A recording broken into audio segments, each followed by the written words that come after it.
Hoy domingo 26 de julio les saludo con la gloriosa paz de nuestro Señor Jesucristo. Quiero iniciar, hermanos, con una pequeña ilustración de la unión voluntaria. Se dice que en un matrimonio la esposa discutía acerca de la situación en la familia y ella quería que su esposo le obedeciera y le dice al esposo, le dice: mira, ya viste a nuestro perro, a nuestro gato, qué bien conviven ellos, se la llevan muy bien, siempre están unidos. A lo que el esposo le respondió, le dice: sí, a ver, trata de unirlos con una cuerda, para ver qué pasa. La unión debe ser por convicción, no por la fuerza. Esto se da en el matrimonio de la misma manera. Para que nosotros podamos servir a Dios, caminar con Dios, es por convicción. Debe de ser de convicciones, no por la fuerza, porque Dios no llama a nadie por la fuerza, sino que el Señor quiere que le sirvamos por convicción, por una firme decisión de querer caminar con Él. Y su palabra lo expresa, hermanos, en Mateo 16, verso 24 al 26. Entonces Jesús dijo a sus discípulos: si alguno quiere venir en pos de mí. Vemos lo que Jesús le dice a los discípulos: si alguno quiere venir en pos de mí, no los obliga. Dice: si alguno quiere venir en pos de mí, niéguese a sí mismo y tome su cruz y sígame, porque todo el que quiera salvar su vida la perderá, y todo el que pierda su vida por causa de mí la hallará. Porque ¿qué aprovechará al hombre si ganare todo el mundo y perdiere su alma? ¿O qué recompensa dará el hombre por su alma? Qué importante es seguir a Dios por convicción. Vemos un mundo cambiante, las ideas, las formas, y nosotros, hermanos, el Señor nos sigue diciendo: si alguno quiere venir en pos de mí. Es por convicción, no por obligación.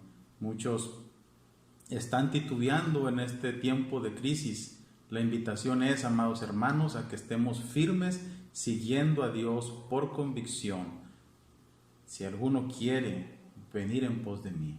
Yo te invito, amado hermano, a que voluntariamente sigas al Señor. Sigamos al Señor. En esta hora quiero compartir la base bíblica del texto que nos ocupará en esta mañana en el altar familiar. El estudio 7, Pablo transformado para la misión.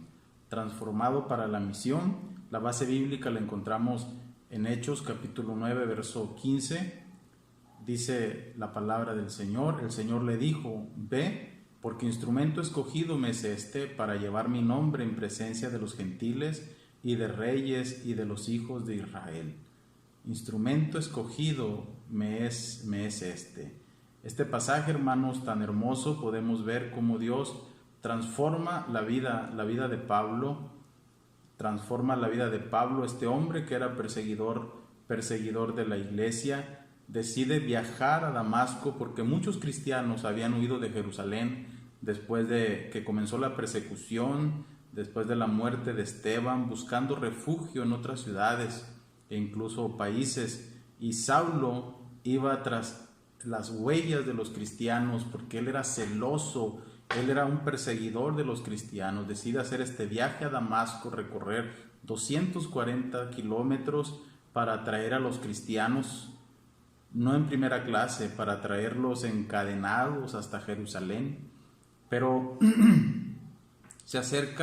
cuando se acerca a esta ciudad de Damasco, descubrió que Dios tenía otros planes para él. Los propósitos de Dios se cumplen, los propósitos de Dios, y Dios, este hombre era instrumento útil para transformarlo para la misión de Dios en esta tierra. En el libro de los Hechos, capítulo 9, verso del 3 al 5, dice de la siguiente manera: mas yendo por el camino aconteció que al llegar cerca de Damasco, repentinamente le rodeó un resplandor de luz del cielo, y cayendo en tierra oyó una voz que le decía: Saulo, Saulo, ¿por qué me persigues? Él dijo, ¿quién eres, Señor? Y le dijo, yo soy Jesús, a quien tú persigues. Dura cosa te es dar coces contra el aguijón. Parafraseando, yo soy Jesús, el dueño de la iglesia, el Señor defendiendo a su pueblo. Yo soy Jesús, a quien tú persigues, y dura cosa te es dar coces contra el aguijón. Vemos la protección y la cobertura de Dios sobre su iglesia, sobre su pueblo, poniéndole un alto a este hombre y transformándolo para la visión. Pablo se refiere, hermanos, a esta experiencia como el inicio de su vida cristiana. Lo relata en 1 Corintios 15, del 8 al 10, y al último de todos, como un abortivo, me apareció a mí, porque yo soy el más pequeño de los apóstoles, que no soy digno de ser llamado apóstol, porque perseguía la iglesia de Dios, pero por la gracia de Dios soy lo que soy. Y su gracia no ha sido en vano para conmigo. Antes he trabajado más que todos ellos, pero no yo, sino la gracia de Dios conmigo.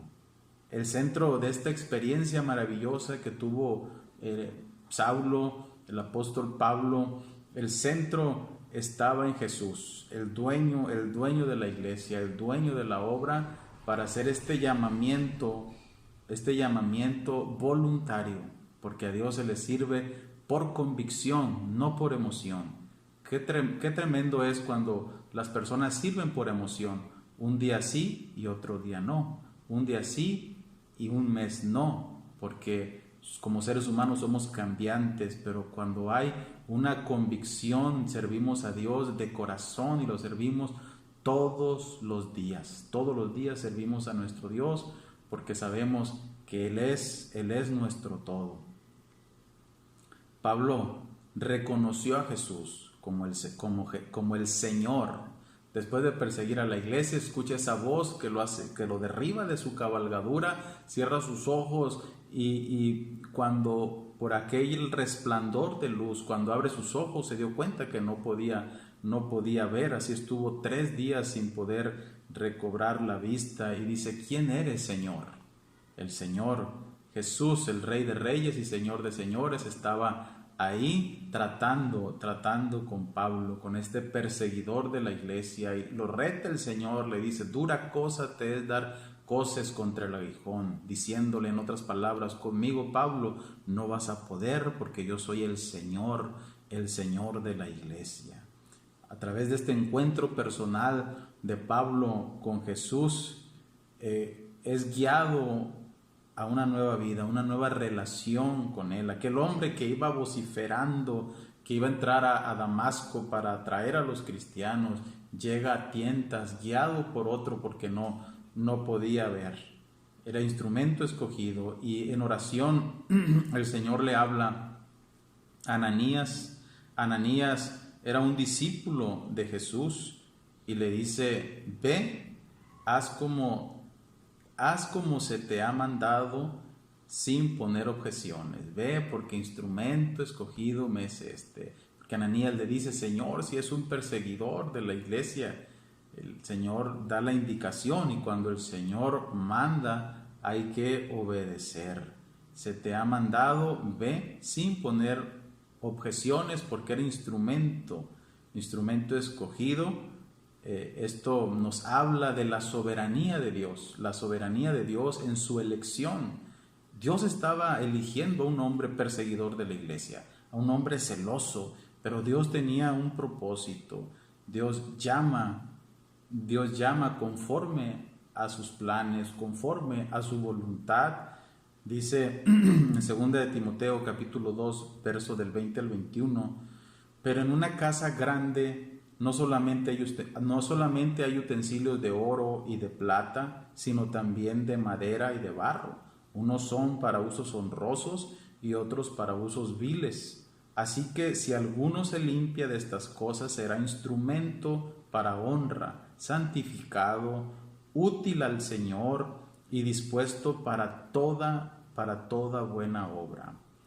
En 2 de Corintios capítulo 4, verso 7, hablando de la elección, dice: pero tenemos este tesoro en vasos de barro, para que la excelencia del poder sea de Dios y no de nosotros. Dios llamó a Pablo, Pablo lo expresa de esta manera, de esta forma, y dice que seamos instrumentos para honra, santificados, útil al Señor y dispuestos para toda buena obra. Dios estaba transformando su vida para la misión, porque llevaría la palabra de Dios a lugares, ante reyes, ante principados, ante judíos, ante gentiles.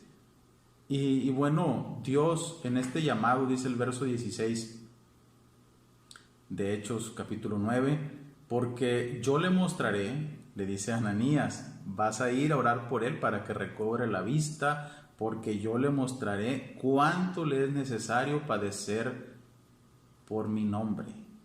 Aquel a quien perseguía Pablo ahora iba a padecer por ese nombre, iba a defender ese nombre que es sobre todo nombre, nuestro Señor Jesucristo. Y esto nos habla, hermano, nos enseña que en nuestro caminar, en nuestra vida cristiana, no solo incluye grandes bendiciones, es una parte, es una gran bendición estar en el camino de Dios, el tener, hermanos, ese boleto de la salvación, el tener esperanzas de vida eterna cuando iniciamos nuestra vida cristiana, y muchas bendiciones que Dios tiene para los que le creen, para sus hijos.